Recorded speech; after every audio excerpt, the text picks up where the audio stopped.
Hello বন্ধুরা, সবাইকে স্বাগত আরেকটা নতুন ভিডিওতে। বন্ধুরা, বাংলাদেশের বিরুদ্ধে ভারতের যে টেস্ট ম্যাচ দ্বিতীয়টি রয়েছে সেটা সবাই যেন কানপুর স্টেডিয়ামে হতে চলছে, এবং এটাও যেন যে কানপুর স্টেডিয়ামের বাইরে হিন্দু সংগঠন থেকে আন্দোলনরত কিছু হিন্দু সংগঠনের নেতামন্ত্রীরা তাদেরকে বাংলাদেশকে বলছে গো ব্যাক।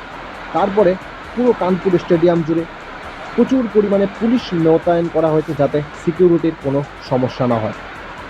কিন্তু বন্ধুরা, শুধুমাত্র এটাই যে সমস্যা সেটা নয়, এর সাথে সাথে কানপুর স্টেডিয়াম থেকে আরও কয়েকটা খারাপ খবর, যেমন বাদরের খুব উপদ্রব কানপুর স্টেডিয়ামে। বন্ধু, প্রায়ই বাদর দিয়ে আচ্ছাদিত হয়ে যায় কানপুর স্টেডিয়াম। এই যে বৃষ্টি হয়েছে দু একদিনের মধ্যে, তখন সেই স্টেডিয়ামের পিচ ঢাকা ছিল।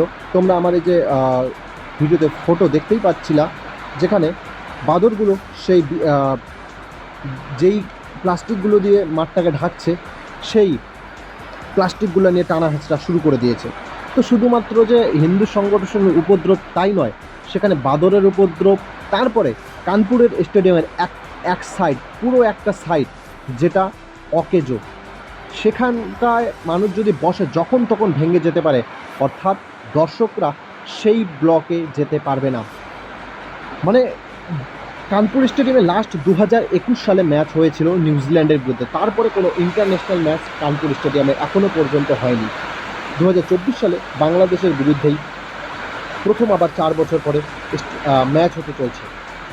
কিন্তু একটা ইন্টারন্যাশনাল ম্যাচ হওয়া সত্ত্বেও, ভারতবর্ষে এত স্টেডিয়াম থাকা সত্ত্বেও, কেনই বা বিসিসিআই কানপুর স্টেডিয়ামকে দিল, এটা একটা প্রশ্ন থাকেই।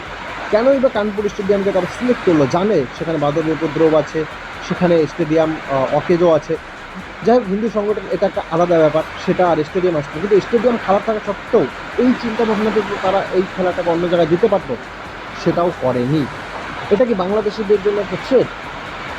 এমনিতে বাংলাদেশি দল ভালো পারফরমেন্স করতে পারছে না, তাদের উপরে আশঙ্কার হামলা। তারপরে এভাবে যদি বাদর একদল চলে আসে স্টেডিয়ামে, কি হবে? আসলে কি ম্যাচটা হবে? দ্বিতীয় টেস্ট ম্যাচটা আসলে কমপ্লিট হতে পারবে, নাকি সেটা অ্যাসপন্ডিং হয়ে যেতে পারে? বন্ধুরা, এত বড় একটা বোর্ড বিসিসিআই এই ধরনের স্টেডিয়ামে খেলা রাখে ইন্টারন্যাশনাল, এটা খুবই লজ্জাজনক ব্যাপার। তোমাদের মন্তব্য অবশ্যই কমেন্ট করো, আমি আমার মন্তব্য জানালাম।